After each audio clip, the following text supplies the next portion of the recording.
sobrang nakaka-proud ni Eralyn kasi talagang we had a very very challenging rehearsal session kasi nakabahan siya.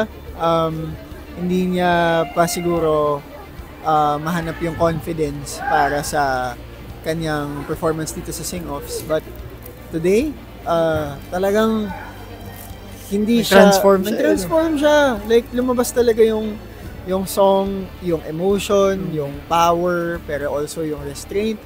Husay, sobrang nakaka-proud si Era. Napalabas niya yung Chasing Pavements na isang napaka emotionally charged song.